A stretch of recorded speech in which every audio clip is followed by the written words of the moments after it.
Meus prezados e queridos irmãos, nesse momento eu quero cumprimentar cada um de vocês com a graça e a paz do nosso Senhor e Salvador Jesus Cristo. Eu louvo a Deus por mais uma oportunidade que Ele me concede poder estar comunicando com cada um dos meus amados e queridos irmãos, os meus distintos alunos, amigos de um modo geral, todos aqueles que acompanhem o nosso trabalho aqui no nosso canal. Que Deus possa estar abençoando a vida, a família, o lar de cada um de vocês. Esse momento é com muita alegria que eu venho postar mais um comentário da nossa lição da CPAD. Hoje nós temos a lição de número 10, de 10 de março de 2024. A lição de hoje tem como título A Ceia do Senhor, a segunda ordenança da Igreja. Sabemos que Deus deixou duas grandes ordenanças para a sua Igreja. Dentre essas duas ordenanças, essas duas liturgias, nós temos o batismo nas águas, e nós vimos na lição passada, a lição de número 9, o batismo como sendo a primeira ordenança, e a segunda ordenança de Jesus dado à igreja é exatamente a ceia do Senhor. Portanto, esse é o título da lição, a ceia do Senhor, a segunda ordenança da igreja, ou seja, que Jesus deu à sua igreja. Nós temos como texto áureo, aí 1 Coríntios, capítulo 11, verso de número 26, 1 Coríntios 11, 26, ele é um texto que vai reaparecer na leitura bíblica em classe, portanto eu só vou lê-lo nesse momento. Nos diz assim: porque todas as vezes que comerdes este pão e beberdes esse cálice, anunciais a morte do Senhor até que venha. Louvado seja o nome do Senhor. E a verdade prática nos apresenta o seguinte: a ceia do Senhor, com uma ordenança, celebra a comunhão do crente com o Senhor ressuscitado. Então, qual a finalidade, qual o objetivo maior da celebração da ceia do Senhor?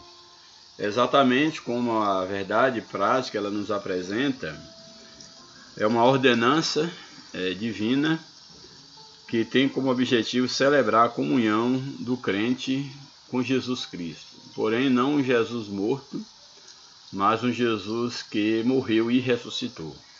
Os elementos da ceia, ali, o pão e o vinho, esses dois elementos simbólicos, eles simbolizam exatamente o pão, o corpo de Jesus, o vinho, o seu sangue, mas na própria ordenança da ceia, na doutrina da ceia, nós vamos ver que ela aponta para o passado, para o presente, para o futuro, e ela deve ser feita em memória daquele que morreu, que ressuscitou, que vive para todo sempre, que um dia há de vir buscar a sua igreja. Então esse é o objetivo da ceia do Senhor. É exatamente uma celebração da nossa comunhão com Jesus Cristo, não morto, mas com Cristo ressuscitado. Antes de entrarmos na lição, aqui nos comentários da lição, quero só fazer uma breve observação em relação à ceia do Senhor.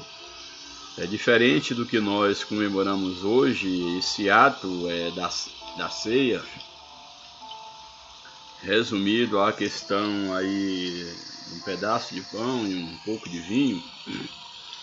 Esse era o momento dentro de um momento maior que acontecia na igreja primitiva,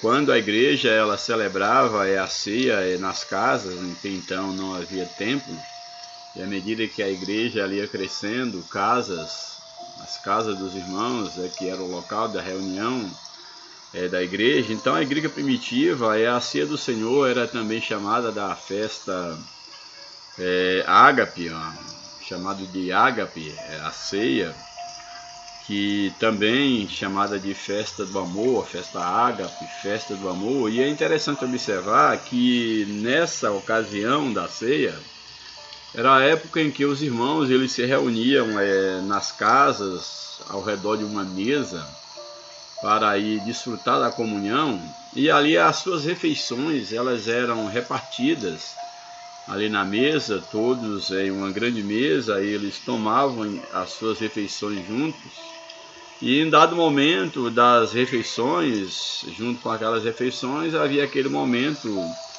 onde celebrava-se então esse ato simbólico de tomar o vinho, tomar, no caso, o pão, como o próprio Jesus fez quando da última ceia com seus discípulos. Estava ali, eles ali naquela festa, naquela última ceia, e em um dado momento ele toma o pão, toma o vinho, e dá graças a Deus e vai falar exatamente sobre o que aquilo simbolizava, que é exatamente o seu corpo que seria entregue, o seu sangue que seria derramado, e aquela seria a última ceia que ele tomaria aqui na terra com os seus discípulos, e que no tempo determinado os seus discípulos ceariam com ele no reino do Pai.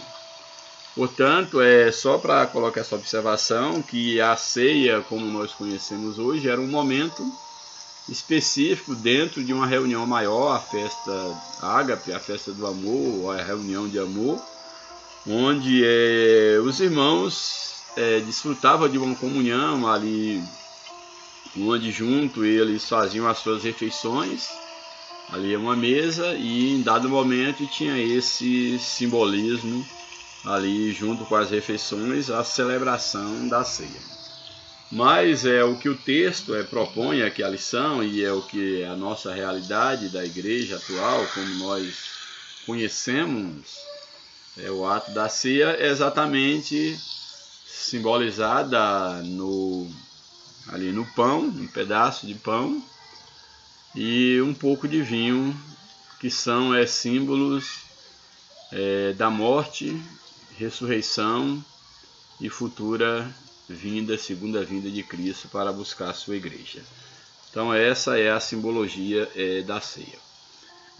O texto bíblico aqui, a leitura bíblica em classe, está em 1 Coríntios capítulo 11, o verso de número 17 até o verso de número 34. É bem interessante porque aqui o apóstolo Paulo ele vai trazer uma exortação para a igreja em Corinto, a forma como aquele ajuntamento, que deveria ser um momento de celebração, onde ali eles deveriam festejar, ter aquela refeição em comunhão, e um momento também do partir do pão, ali, de toda a simbologia do vinho, etc., havia se transformado num ambiente onde havia muitos que, aqueles que tinham em abundância, eles comiam, se fartavam, embriagavam de vinho, e os necessitados, aqueles que não tinham muito com que dar a entender, com que cooperar nesse ajuntamento da ceia, ficavam sem comer, sem participar da ceia. E como era uma festa do amor, uma festa de comunhão, e que tinha toda uma simbologia espiritual na figura do vinho e do pão, Paulo vai repreender a igreja de Corinto exatamente porque o ajuntamento, que deveria ser um ajuntamento de comunhão, de igualdade, estava se tornando uma festa onde os abastardos eles comiam, bebiam como se fosse uma festa qualquer, e os menos favorecidos basicamente não participavam daquele momento que deveria ser um momento para todos. E aqui Paulo ele traz uma repreensão a esses irmãos, que em muitas coisas Paulo os louvava, porém nesse comportamento Paulo deixa bem claro que eles não merecem louvor, não merecem nenhum elogio por causa desse comportamento, e também pelo fato de que eles estavam profanando um momento tão solene como o momento da ceia, que deveria ser feito em memória de Jesus Cristo. e não uma festa comum, uma festa como qualquer uma outra. E aí na carta, na sua primeira carta, Paulo aos Coríntios, no capítulo 11, verso 17 ao 34, ele já começa aí no verso 17, que é o texto que a lição apresenta, com uma exortação. Aí o verso 17 diz o seguinte: nisto, porém, que vou dizer-vos, não vos louvo. Então dá a entender que em outras coisas Paulo louvava, era uma igreja que tinha dons espirituais, uma igreja que tinha suas características, mas também que tinha seus problemas, como todas as igrejas.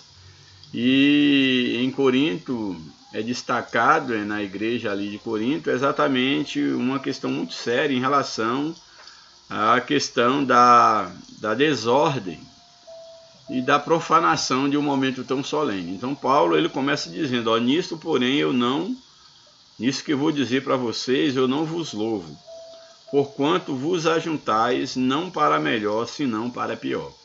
Ou seja, o ajuntamento de vocês, que deveriam ser para celebrar a comunhão, celebrar a memória de Cristo, a sua morte e ressurreição e o seu futuro retorno, ao invés de ser positiva a vossa reunião, vocês estão reunindo para pior, para vosso próprio mal, pois vocês não têm honrado a Deus com a atitude de vocês. É isso que Paulo está dizendo. Vocês não ajuntam para melhor, senão para pior.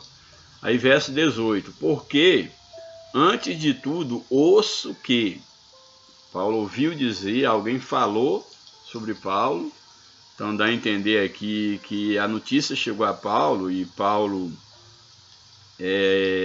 ao escrever essa carta, era exatamente para exortar, para que esse mal fosse sanado. Isso mostra que ele não estava lá, quando nesse momento, porque ele diz: olha, porque antes de tudo ouço que quando vos ajuntais na igreja, há entre vós dissensões, e em parte eu creio. Ou seja, há dissensões, há disputa entre vós, e ele diz: eu ouço dizer que há isso entre vós, quando vocês ajuntam, que há entre vós dissensões, contendas, brigas, divisões. E ele fala: e em parte eu creio. Ou seja, ele não está descartando a notícia que ele ouviu como se fosse uma mera fofoca, ou alguém que simplesmente estava falando daquela igreja. Ele falou: de fato, eu ouço que há isso entre vós, esse comportamento, e em parte eu creio que de fato isso seja verdade. Certamente porque Paulo tinha mais informações e conhecia essa igreja e os problemas também que essa igreja enfrentava. Então ele diz que há entre vós dissensões, e em parte eu creio, ouço dizer, em parte eu creio, e até importa que haja entre vós heresias, para que os que são sinceros se manifesta entre vós. Isso aqui é interessante, que Paulo, dando essa repreensão sobre dissensões que havia entre os irmãos, e fala também da questão que importava, a questão quando ele diz: e até importa que haja entre vós heresias. Não é que ele deseja que exista heresia na igreja de maneira nenhuma, uma leitura descuidada. Alguém pode fazer essa interpretação, que é necessário que haja heresia na igreja. Não, não é isso.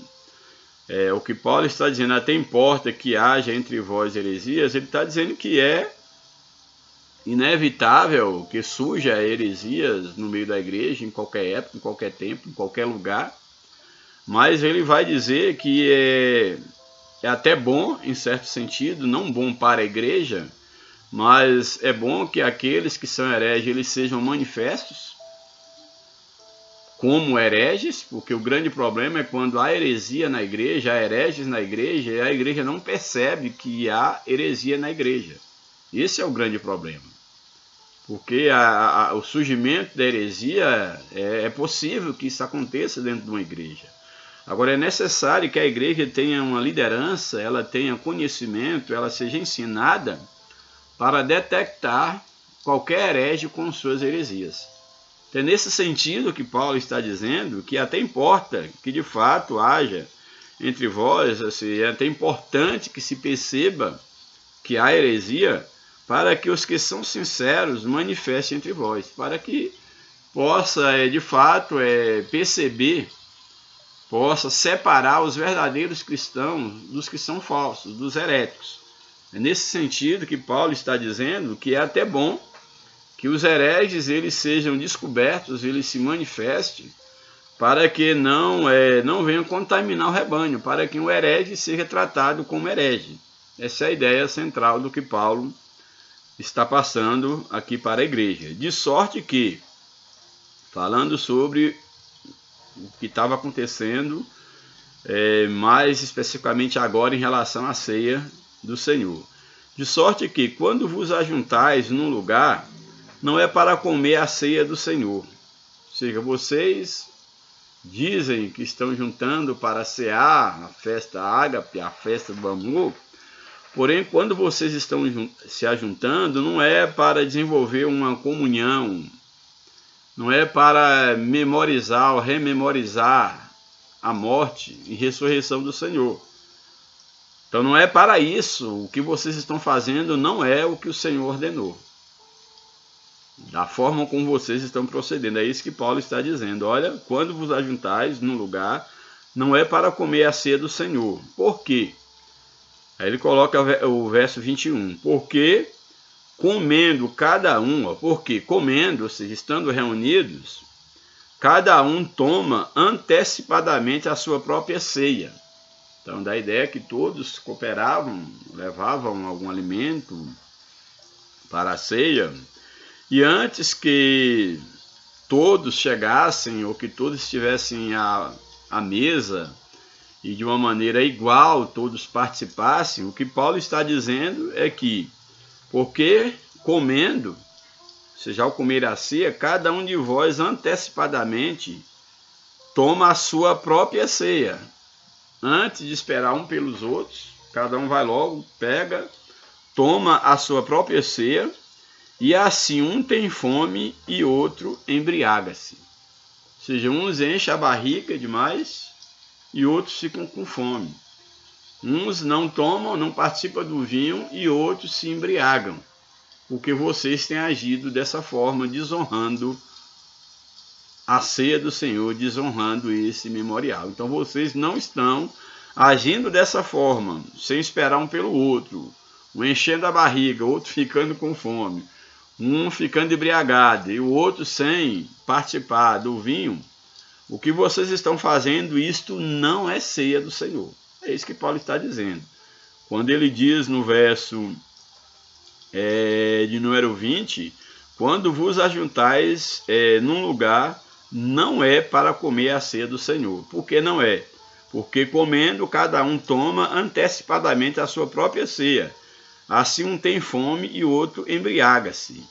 Não tendes, porventura, casas para comer e para beber? Ou seja, esse momento de comunhão não é o momento para você encher a pança, para você se embriagar, porque se você quer fazer isso, você quer comer em demasia, você quer comer demais, você quer comer sem que seja necessário esperar pelo outro, dividir o pão, o vinho, vocês façam isso na casa de vocês.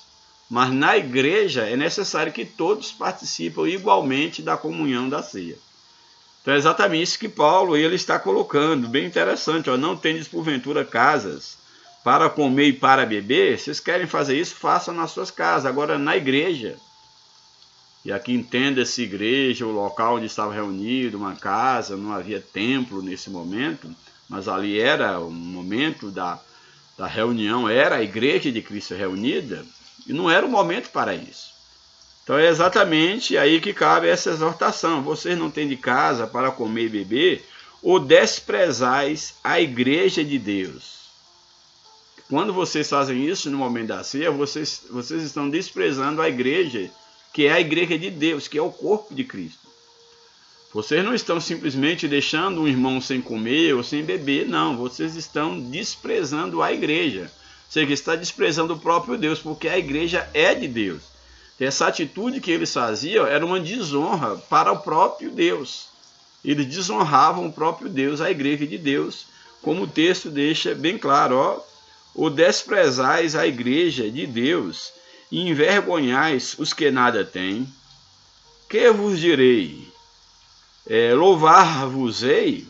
Nisso não vos louvo. Ou seja, vocês desprezam a igreja de Deus, vocês envergonham aqueles que não têm em abundância, que vêm aqui para esse momento de comunhão exatamente para ser tratado como igual. Então vocês, além de envergonhar a igreja, envergonham essas pessoas, e nisso eu não posso vos louvar. Eu não posso vos louvar com essa atitude que vocês estão praticando. É o que Paulo traz de repreensão. Verso 23. Aí é bem interessante, que é um verso célebre, que diz o seguinte: porque eu recebi do Senhor o que também vos ensinei. Ou seja, o que eu ensinei para vocês, a forma como vocês devem se comportar na ceia, foi o que eu recebi do Senhor, foi mandamento da parte do Senhor, foi a forma como Jesus realizou a ceia com os seus discípulos. E eu ensinei a vocês para que vocês agissem da mesma forma como Jesus agiu com os seus discípulos. Então, o que eu recebi do Senhor, eu também vos entreguei. Ou seja, eu ensinei a vocês da maneira correta. Por que vocês estão agindo dessa forma? É isso que Paulo está questionando. Porque eu recebi do Senhor o que também vos ensinei. Que o Senhor Jesus, na noite em que foi traído, tomou o pão, ali dentro daquele momento da ceia da refeição, ele tomou o pão e, tendo dado graça, partiu e disse. A ideia de partir é que partiu o pão, e ali todos participaram do pão. Não foi um só que comeu, não foi só Jesus que comeu, todos comeram. E ele diz o seguinte: e tendo dado graça, o partiu e disse: tomai e comei, isto é o meu corpo que é partido por vós. Ou seja, naquele momento Jesus parte o pão ali entre os seus discípulos e diz: isso aí é o símbolo do que eu farei logo mais. Isso simboliza o meu corpo que eu haverei de entregar por vocês, não só por vocês, mas por toda a humanidade. Então, por isso que vocês todos devem participar do corpo. Então, aí ele vai exatamente trazer esse ensinamento. Tomou o pão e, tendo dado graça, o partiu e disse: tomai e comei, isso é o meu corpo que é partido por vós, por todos. Fazei isso em memória de mim. Ou seja, eu estou fazendo isso aqui e vocês irão fazer esse gesto, tomando o pão, depois o cálice, dentro da refeição, no momento de refeição de vocês, da festa de comunhão de vocês. Vocês sempre, nunca esqueçam de tomar o pão como símbolo do meu corpo, tomar o vinho, o cálice, como símbolo do meu sangue. E vocês sempre, ao reunirem, façam isso dentro do momento da ceia, das vossas refeições, fazer isso em memória de mim. Então, nessa festa de comunhão, vocês façam isso sempre, esse gesto, essa simbologia, em memória de mim. Aí, na sequência, ele diz o seguinte: semelhantemente, o verso 25, também depois de cear, comer o pão, tomou o cálice dizendo: este cálice é o Novo Testamento, ou seja, o novo pacto, o pacto da antiga aliança, que apontava para um novo pacto que cumpriu-se em Cristo na cruz do Calvário. E ele vai então dizer: olha, esse cálice aqui, assim como na antiga aliança havia o sangue de animais derramado para provisoriamente ali cobrir o pecado do arrependido, do homem, esse cálice aqui simboliza o sangue que derramarei, uma vez que ele está, no momento, ele ainda não tinha sido morto. Então esse cálice aqui simbolizará o meu sangue que derramei. E vocês, nas gerações futuras, vocês, ao beberem esse cálice, vocês vão lembrar o que eu fiz no passado. Que eu derramei o meu sangue por vocês. Então sempre vocês farão isso em memória de mim. Isso é bem interessante. Esse cálice é o Novo Testamento no meu sangue. Ou seja, o testamento agora não é com sangue animal. Testamento será através do sangue que eu derramarei. E todas as vezes que vocês comerem o pão, que simboliza a minha carne, e tomar o vinho, que simboliza o meu sangue, vocês vão lembrar do novo pacto de Deus entre a humanidade, que é através do meu sangue. É o que Jesus estava ensinando e Paulo ensinando a igreja aqui em Corinto. Este cálice é o Novo Testamento no meu sangue. Fazei isso todas as vezes que beberdes em memória de mim. Ou seja, todo momento, quando vocês forem cear, nunca esqueça que vocês estão fazendo isso em memória de mim, lembrando de mim, lembrando do meu sacrifício. É um momento de reverência por aquilo que fiz, mas também um momento de alegria. É um momento de temor, de reverência, mas também de alegria, porque vocês fazem parte de uma nova aliança no meu corpo, no meu sangue. Louvado seja o nome do Senhor. Verso 26. Porque todas as vezes que comerdes este pão e beberdes este cálice, toda vez que vocês fazerem isso, anunciais a morte do Senhor até que venha. Ou seja, vocês ao fazerem isso, memorizando a minha morte, a minha ressurreição, esse é um ato de anunciação da minha morte, de que eu morri e ressuscitei, é claro, até que eu venha. Então, enquanto eu não vier, vocês façam isso em memória de mim, anunciando a minha morte e também a minha vinda. Tudo em memória de mim. Vocês farão isso geração após geração. Portanto, qualquer que comer, aí vem a ideia da repreensão em relação à forma desonrosa como alguns estavam participando da ceia. Verso 27. Portanto, qualquer que comer este pão ou beber o cálice do Senhor indignamente, será culpado do corpo e do sangue do Senhor. Aqui é bem interessante, porque aqui vai além da mera questão da simbologia, que não é uma mera questão no sentido apenas do vinho em si, porque uma vez os elementos consagrados, eles deve-se levar a sério esse ato, mas a questão aqui, ela ultrapassa a repreensão, ultrapassa a questão da simbologia, do líquido ali, do suco da uva, do pão, ultrapassa isso. Porque ali era uma simbologia de uma experiência viva, uma experiência espiritual. Então, a profanação daquele momento era uma demonstração do estado espiritual em que aquelas pessoas se encontravam diante de Deus. Uma vez que, perdendo o temor de Deus, afastando-se de Deus,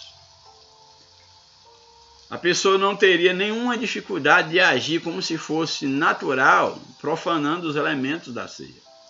Como, infelizmente, muitos fazem na atualidade. Está numa vida de prostituição, de pecado, de adultério, da mentira, da fofoca, da falta de perdão. Não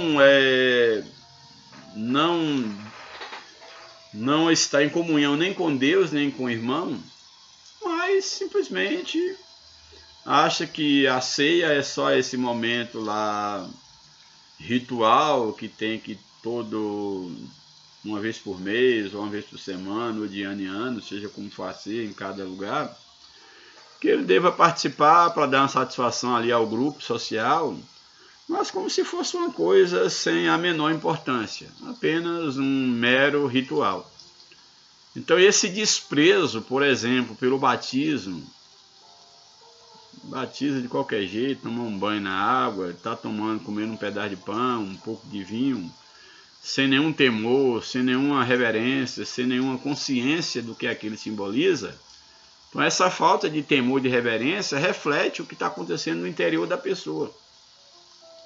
Então é isso que Paulo está dizendo, porque qualquer que comer, isso aqui é bem interessante, portanto, qualquer que comer este pão ou beber o cálice do Senhor indignamente, será culpado do corpo e do sangue do Senhor.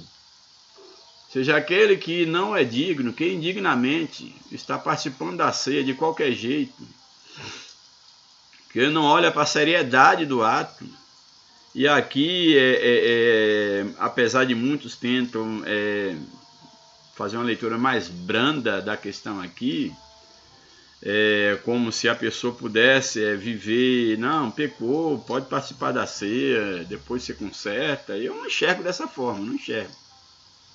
Porque quando o apóstolo Paulo ele diz, qualquer que comer este pão e beber o cálice do seu indignamente, eu não creio que isso é uma mera questão ligada ao simbolismo ali, que você pode comer e depois acertar com alguém. Eu não creio que é dessa forma.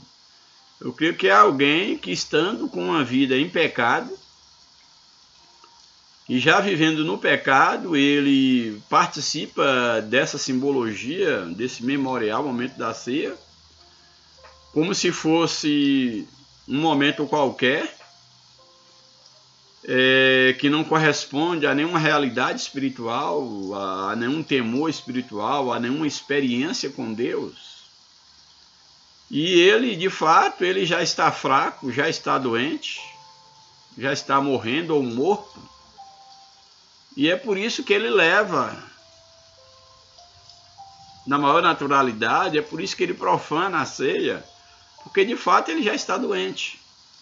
Ele espiritualmente, ele já está afastando do Senhor, ele já está distanciando da comunhão com Deus, mesmo estando em comunhão com a membresia da igreja, no rol de membro, mas ele já não está mais em comunhão com Deus. Então, fazer esse ato simbólico, já estando afastado de Deus, é uma profanação. Está comendo para a sua própria condenação, só está selando o seu estado de pecado, de afastado de Deus, de não participante do corpo espiritual. Porque participar do corpo de Cristo não é necessariamente ser membro de uma igreja, não é necessariamente participar do símbolo pelo símbolo ali do pão e do vinho, como se todo mês eu fizer isso, eu estou em dias com Deus, eu estou naturalmente inserido no corpo de Cristo. Não necessariamente. Não se deve desprezar o momento, a simbologia da ceia de hipótese nenhuma. Mas temos que entender que a ceia é uma simbologia e que deve ser respeitada sim, mas como uma simbologia. Mas é necessário que, antes de tudo, de participar do vinho e do pão ali da ceia, você já participa do corpo de Cristo, do corpo espiritual, que o sangue de Cristo já jorra em tuas veias, fazendo a nova aliança entre você e Deus. Porque do contrário, você pode tomar ceia todo dia, você continua desligado de Deus, você não faz parte do novo pacto, da nova aliança, que é somente no sangue de Jesus que nos purifica, que nos limpa de todo pecado. Isso é muito sério. Portanto, qualquer que comer este pão ou beber o cálice do seu indignamente será culpado, ou seja, culpado, ele está como que crucificando Jesus novamente, essa é a ideia, será culpado do corpo e do sangue do Senhor. Então, assim como houve aqueles que crucificaram a Jesus, aqueles que não levam a sério o seu lugar no corpo de Cristo, que profana os símbolos sagrados, que profana a sua própria vida cristã, eles estão e participam da ceia, eles estão como que crucificando a Cristo novamente, que é a ideia de ser culpado do corpo e do sangue do Senhor, ou seja, da morte de Jesus, como que crucificando Jesus novamente.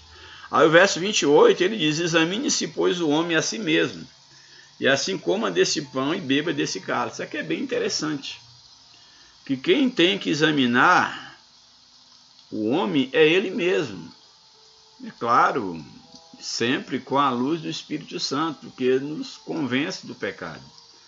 Mas aqui deixa bem claro que não é papel de um irmão estar examinando a vida do outro, se ele deve ou não deve, ou o pastor, se ele deve ou não deve. É claro que se há um pecado, o pastor tem que chamar a atenção, é necessário que haja a disciplina, a correção, etc.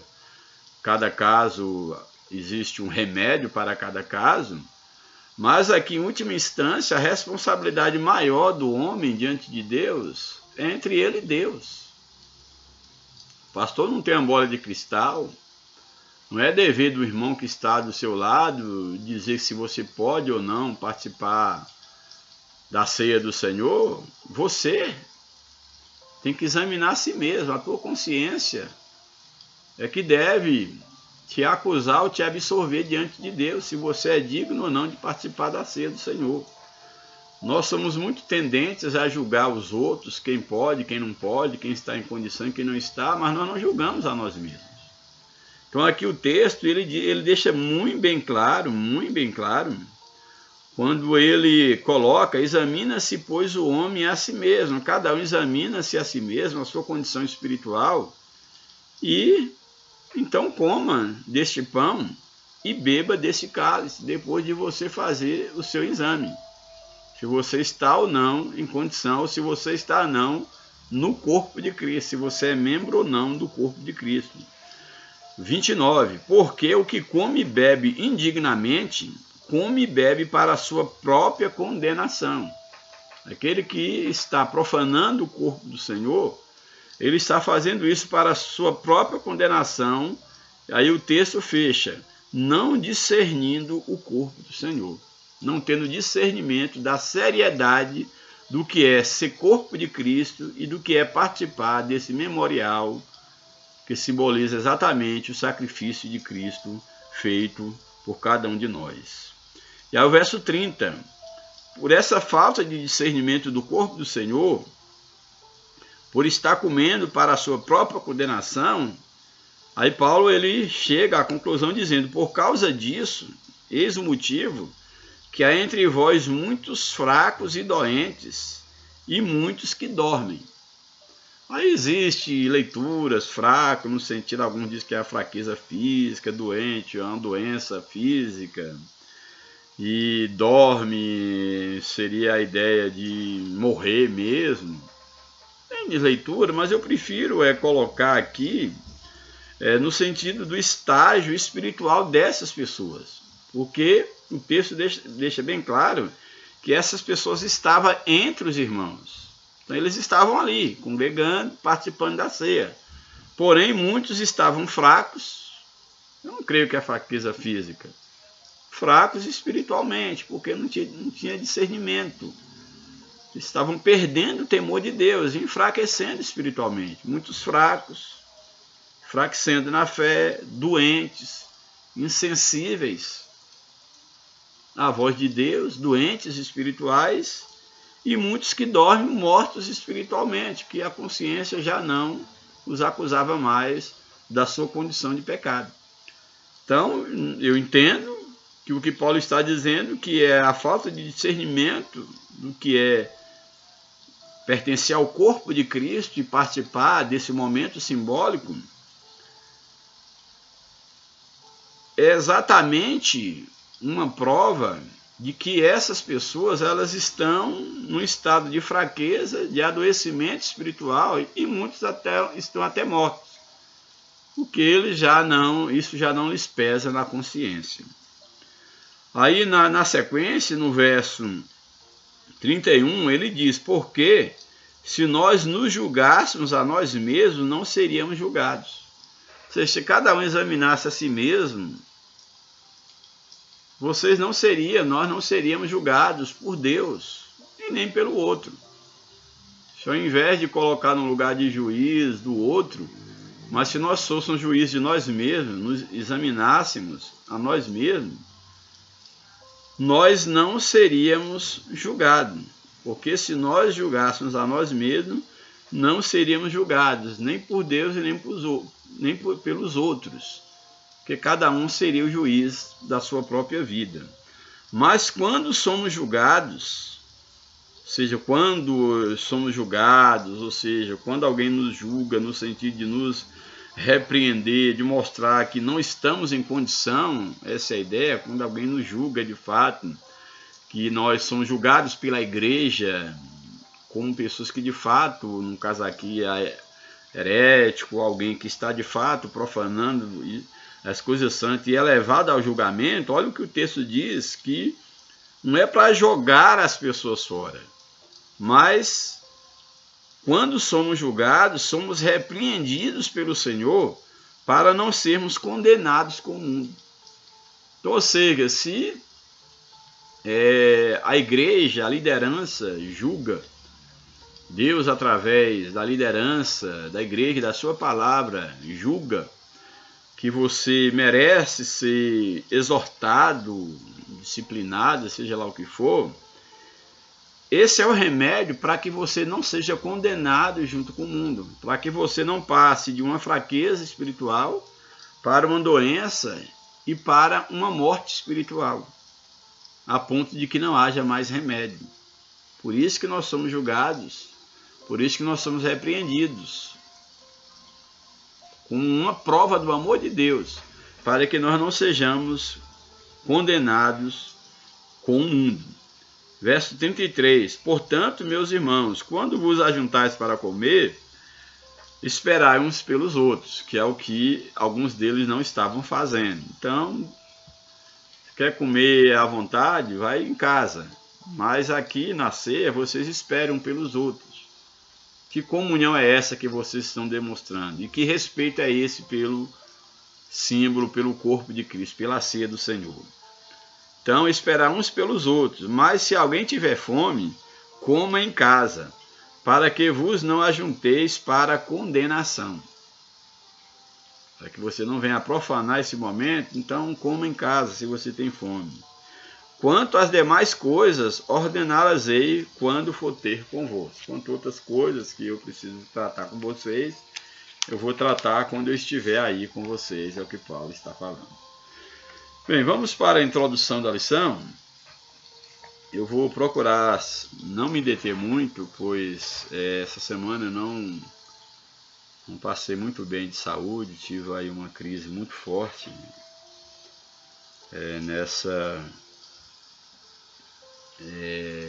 amanhã dessa terça-feira. De fato, eu passei na segunda-feira, eu saio 6h30 da manhã para o trabalho e volto 5 horas da tarde, chego em casa 6 da noite, trabalho cerca de quase 70 quilômetros aqui distante daqui de Vitória da Conquista. E aí na segunda-feira à tarde, 5 horas da tarde, quando nós saímos lá do local onde eu trabalho para vir aqui para a Vitória da Conquista, eu tinha tido um acidente e aí o trânsito ficou parado.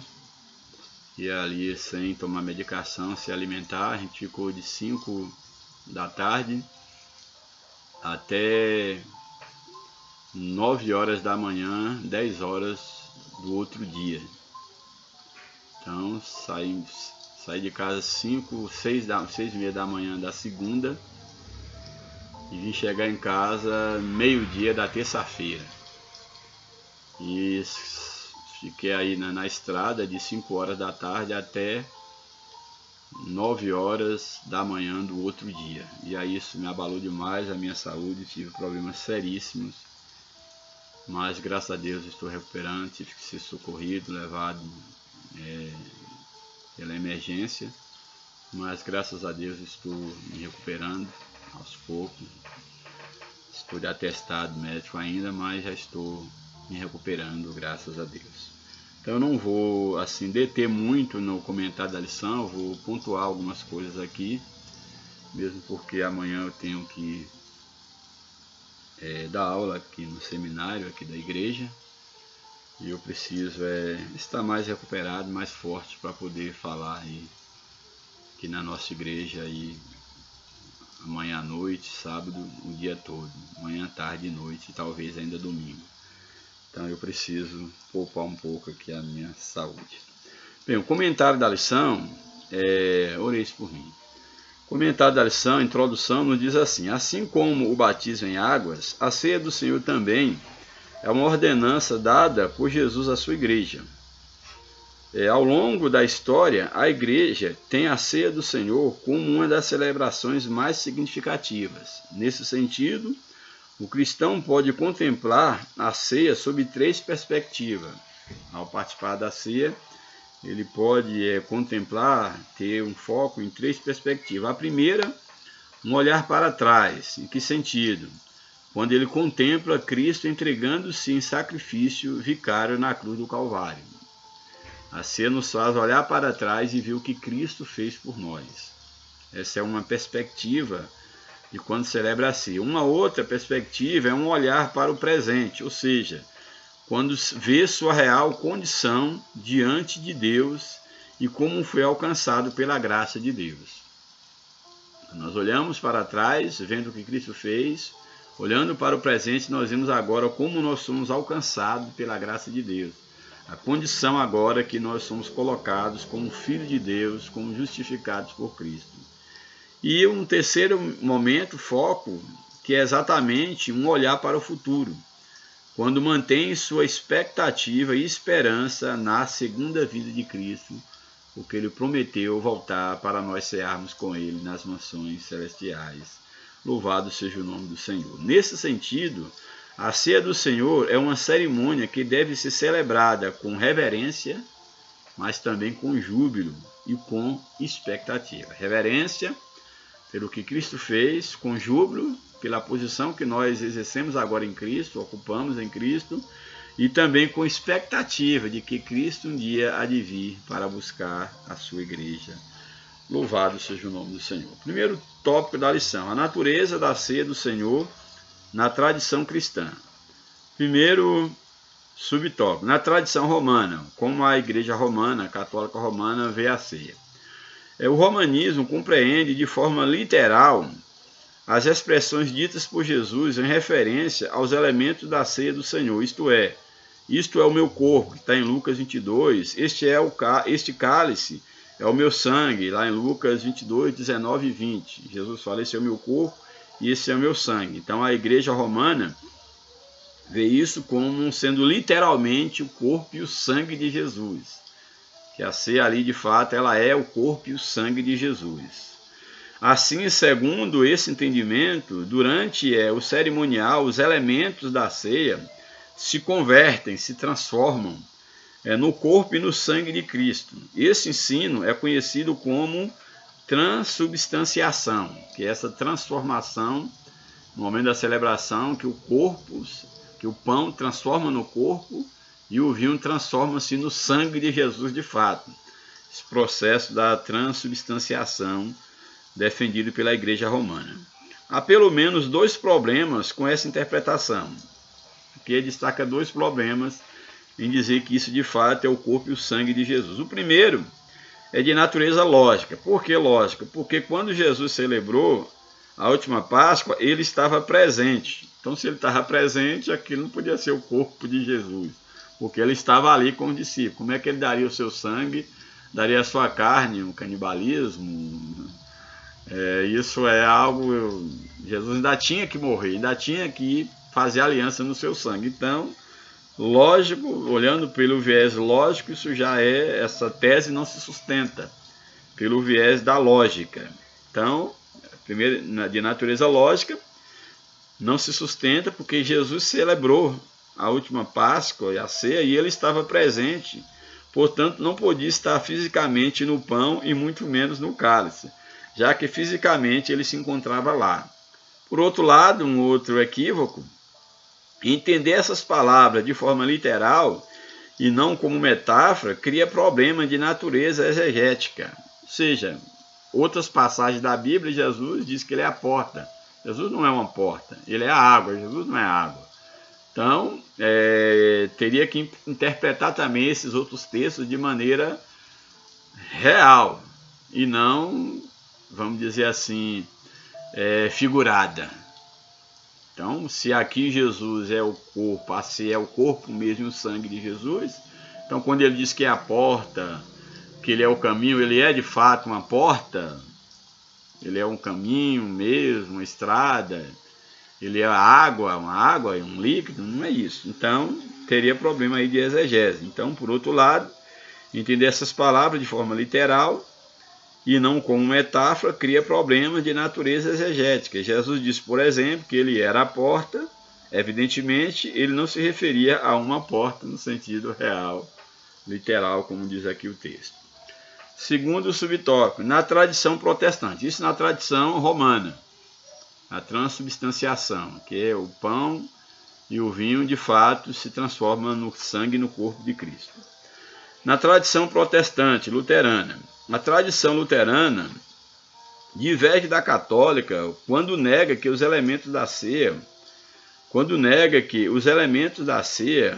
o pão e o vinho, se tornam ou se convertem no corpo e no sangue de Cristo. Então, ela vai divergir nesse sentido. Contudo, afirma que o corpo físico de Jesus está presente no pão da ceia. Não está o sangue, mas está o corpo. Então, aqui a tradição luterana ainda fica um pé dentro da tradição romana. Não conseguiu desvencilhar totalmente da tradição católica romana. Então, essa tradição protestante luterana ainda vê o pão como Jesus estando presente no pão, que também não se sustenta.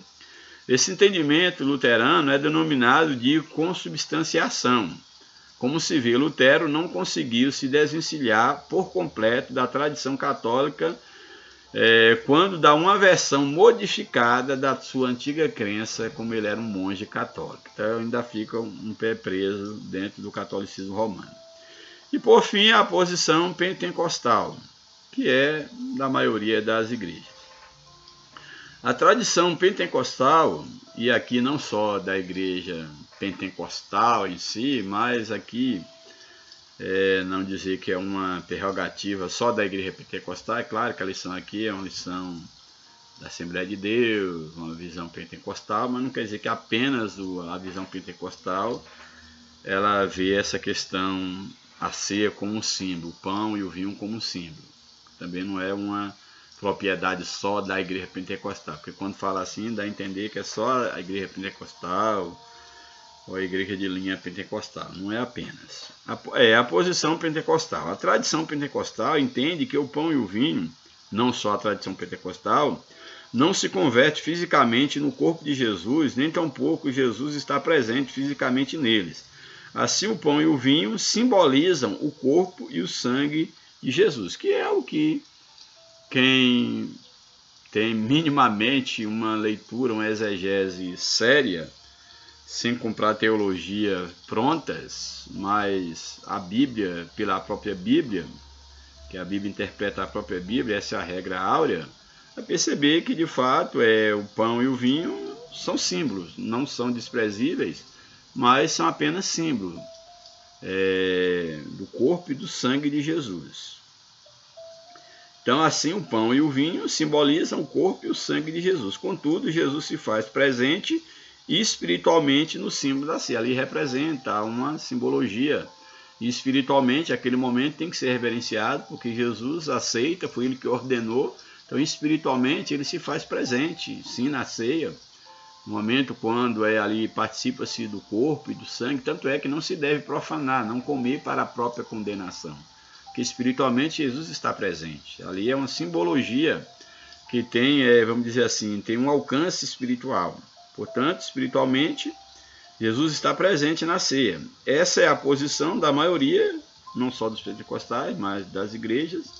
Também enfatizamos o aspecto memorial da celebração da ceia do Senhor. É também um memorial, em memória do que Cristo fez. Nesse sentido, a ceia do Senhor é para quem está em comunhão e não para dar comunhão. Isso aqui é interessante, porque quando se vê a ceia como um sacramento, que quem come ali ele está comendo o corpo de Cristo, a graça de Cristo passa a fazer parte dessa pessoa ao participar da ceia, como se ali trouxesse comunhão para aquela pessoa, virtude. Mas é o contrário, quem está em comunhão com Deus é que deve participar da ceia. Então a ceia, deveria participar da ceia aqueles que já estão em comunhão com Cristo. E não o contrário, participar da ceia para ter comunhão com Cristo. É o contrário. Isso que eu achei bem interessante. Então, nesse sentido, a ceia do Senhor é para quem está em comunhão e não para dar comunhão. Esse entendimento se ajusta ao ensino do Novo Testamento sobre a ceia do Senhor. Louvado seja o nome do Senhor. O tópico 2 da lição, o propósito da ceia do Senhor. Primeiro subtópico, dentre aí os propósitos. Primeiro, celebrar a expiação de Cristo. Ao escrever sobre a ceia do Senhor, o apóstolo Paulo destacou como um propósito dessa celebração anunciar a morte do Senhor. Então ele diz anunciar a morte do Senhor até que ele venha. Então celebrar a expiação, que é a morte de Cristo, é um dos propósitos da ceia. Nesse caso, a ceia do Senhor aponta para o Calvário, para o passado. Ela celebra a vitória de Cristo na cruz sobre o pecado, sobre a morte, sobre o diabo. Cristo, vitória completa. Por intermédio da morte de Cristo na cruz, somos justificados e reconciliados com Deus. Portanto, na ceia do Senhor celebramos a vitória de Jesus na cruz, que também é a nossa vitória. Esse é o primeiro propósito da ceia, da celebração da ceia do Senhor, que é celebrar a expiação de Cristo. Um outro propósito, proclamar a segunda vinda de Cristo, até que ele venha. A ceia do Senhor proclama sua segunda vinda. Logo, há um sentido escatológico na celebração da ceia do Senhor. Quando essa bendita esperança é perdida, a igreja se seculariza. Então, quando a igreja ela perde a esperança da vinda do Senhor, ela se torna uma igreja secular. Tornando uma igreja secular, a ceia também não passará de um mero simbolismo vazio, desprovido de um tom de espiritualidade. Isso aqui é bem interessante. Devemos ter muito cuidado para que a ceia não venha perder esse sentido escatológico, apontando para a segunda vinda do Senhor, porque senão a igreja ela se torna uma igreja secularizada. Assim, na ceia do Senhor, a igreja mantém um olhar no passado, no sacrifício de Cristo, quando contempla a vitória de Jesus na cruz, mas também mantém o seu olhar no futuro, esperando e ansiando por sua segunda vinda.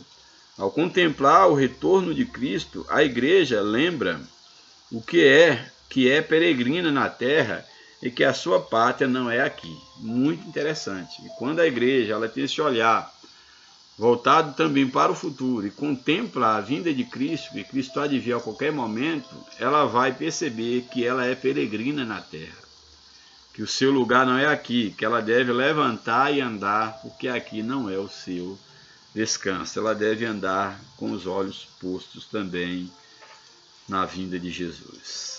Terceiro propósito da ceia é celebrar a comunhão cristã. Isso aqui é bem interessante, porque celebra a morte, a vitória de Cristo, aponta para a vinda de Cristo, mas também aponta para o presente, a comunhão que deve haver, que deve existir entre os irmãos na igreja de Cristo. Celebrar a comunhão cristã. Uma das razões que levou o apóstolo Paulo a escrever a sua primeira carta aos Coríntios estava relacionada à questão de divisões entre os irmãos daquela igreja. Esse era um problema recorrente entre os coríntios e estava presente também durante a celebração do Senhor. Ele já tinha esse problema no dia a dia e na ceia do Senhor também tinha um problema. Paulo os reprova por isso. O clima fraterno e de comunhão deixara de existir. Nesse sentido, alguns não esperavam pelos outros para celebrar a ceia juntos, como já falei. Quando há o espírito de divisão, litígios e intriga entre os crentes, a celebração da ceia do Senhor perde todo o seu sentido. Não adianta reunir-se de mês em mês, e aí esses dias estava falando na escola bíblica dominical aqui na igreja, na Getsemane, e já falei em outros momentos que infelizmente o culto de ceia, são dois cultos que eu destaco, é a ceia do Senhor e culto de passagem de ano novo.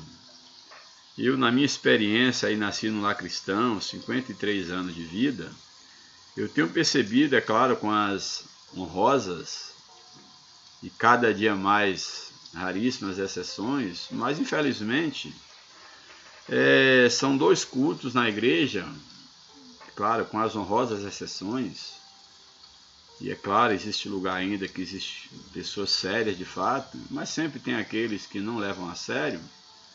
Mas o que a gente percebe é que, infelizmente, em muitos lugares, não vou julgar em todos os lugares, porque eu não estou em todo canto ao mesmo tempo, e não estou falando de uma realidade local, estou falando da minha vivência aí de 53 anos, o que a gente tem percebido é que em cultos de celebração de ceia, seja na igreja local, seja na sede, seja na ceia de igreja, de pastores, então esses cultos de celebração da ceia e culto de passagem de ano, é o culto, infelizmente, onde reúne o maior número de hipócritas.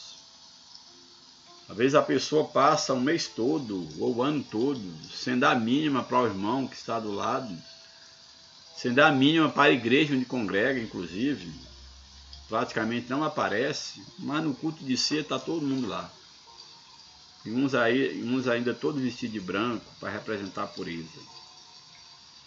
Aí leva 1 quilo de alimento, passagem de ano, a igreja lotada, aí faz-se voto de se já Deus melhor, de que no próximo ano vai ter uma vida dedicada a Deus, mas pura hipocrisia.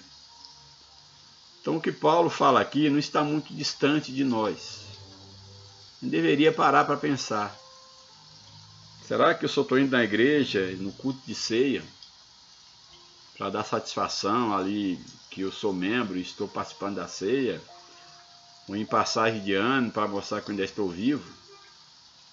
Infelizmente, esses momentos deveriam ser momentos únicos, ali da ceia do Senhor, o culto de passagem de ano, um ano de vitória, um ano de comunhão. Infelizmente, são as reuniões onde se percebe o maior número de hipócritas reunidos. Infelizmente, a gente tem percebido em vários lugares essa realidade.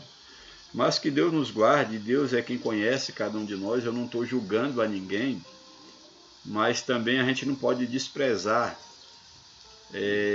as atitudes das pessoas, porque é pelo fruto que se conhece uma árvore.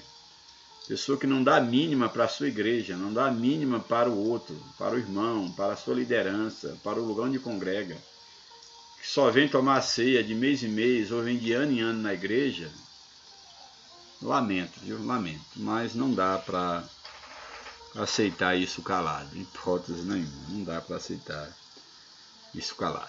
O último tópico da lição, tópico 3, o modo de celebração da ceia. Primeiro subtópico, o que é participar indignamente da ceia? O que é participar indignamente? Concernente à celebração da ceia do Senhor, Paulo advertiu sobre o perigo da participação da ceia indignamente. O termo português indignamente é a tradução do advérbio grego anoxios. Um advérbio indica a maneira ou modo como se faz uma coisa, enquanto um adjetivo indica o estado. Nesse sentido, esse advérbio modifica o verbo comer. O advérbio é exatamente, na língua portuguesa, o advérbio ele modifica um verbo, modifica um adjetivo ou modifica um outro advérbio. No caso aqui, esse advérbio, indignamente, está modificando o verbo comer. Portanto, o advérbio indica a maneira e o modo como se faz uma coisa, enquanto o adjetivo indica o seu estado. Nesse sentido, esse advérbio modifica o verbo comer e está relacionado ao modo, à maneira como os coríntios estavam comendo a ceia do Senhor. De que maneira? Desordenadamente, indignamente, com desordem. Era a maneira como eles estavam praticando. Desordenadamente, quando não esperavam uns pelos outros. De maneira indisciplinada, quando comiam mal. Eles comiam desordenadamente, porque não esperavam uns pelos outros, e indisciplinadamente, quando comiam mais do que os outros, e de maneira irreverente, quando se embriagavam. Também praticavam a desordem, a indisciplina e a irreverência, pois exatamente a irreverência quando eles se embriagavam num momento tão solene. Então, isso é participar indignamente. Subtópico 2. Uma celebração reverente. Qual modo de se participar da ceia do Senhor? Não participar indignamente e participar de modo reverente, que é o segundo subtópico. Uma celebração reverente. Se em lugar de um advérbio que indica modo ou maneira, Paulo tivesse usado um adjetivo que indica estado, qualidade ou natureza, então ninguém poderia participar da ceia, pelo fato de que ninguém é digno. Como mostramos, não é esse o caso. É verdade que não participamos da ceia do Senhor porque somos dignos, mas pela graça de Deus. Isso aqui é bem interessante. Então não é que Paulo usaria um adjetivo, quem é digno participe da ceia do Senhor, não. Mas o que ele coloca era a maneira como os irmãos estavam participando, que era uma profanação. Isso aqui é bem interessante. Então nós participamos não porque nós merecemos, somos dignos, mas participamos pela graça do Senhor. Contudo, ninguém seja tentado em pensar que, pelo fato de ser um pecador, alcançado pela graça, pode participar da ceia vivendo deliberadamente em pecado. Se a simples maneira irreverente de celebração, de celebrar a ceia atrai juízo divino, a simples irreverência, o que dizer então de quem participa com pecados não confessados? Ou seja, Paulo repreendia a irreverência daqueles irmãos. Não esperavam pelo outro, se embriagavam, não eram humildes, cometiam todas glutões. Se Paulo repreende essa atitude física, imagine o participar da ceia em pecado. Se a irreverência merece uma repreensão, imagine estando em pecado. A pergunta responde por si só. Então, se a simples maneira irreverente na celebração da ceia atrai juízo divino, o que dizer então de quem participa com pecados não confessados? Pecado não confessado atrai juízo divino. Somos pecadores? Somos. Mas a Bíblia diz que nós devemos confessar os nossos pecados, porque aquele que confessa alcança misericórdia. Louvado seja Deus. Por fim, o último subtópico, uma celebração festiva. A ceia do Senhor celebra a morte e ressurreição de Jesus, e não o seu funeral. Isso aqui é muito interessante. Não é para estar na ceia triste, angustiado. Não, a ceia é um momento de reflexão, um momento de você honrar o sacrifício de Cristo, mas também um momento de alegria, um momento de vitória. Você não está no funeral celebrando a morte de um Cristo que morreu e ficou na sepultura. Não, é um Cristo que ressuscitou. Então a ceia não é um funeral, é um momento de júbilo, de respeito, de temor, mas também de júbilo. Isso aqui é muito, muito interessante. A ceia do Senhor celebra a morte e a ressurreição de Jesus, e não o seu funeral. A ceia celebra o Cristo que morreu, mas ressuscitou. Deve, portanto, ser uma celebração reverente, reverenciando o que Cristo fez, contudo festiva. Nosso Redentor vive, e por isso devemos demonstrar isso na celebração da ceia do Senhor. Nela, portanto, deve haver um ambiente de reverência e, ao mesmo tempo, de abundante alegria. Então, o momento da ceia do Senhor é um momento reverente, de respeito ao ato, mas também um momento de muita alegria pela nova aliança que nos foi outorgada pelo sangue de Jesus, pela graça de Deus. Conclusão.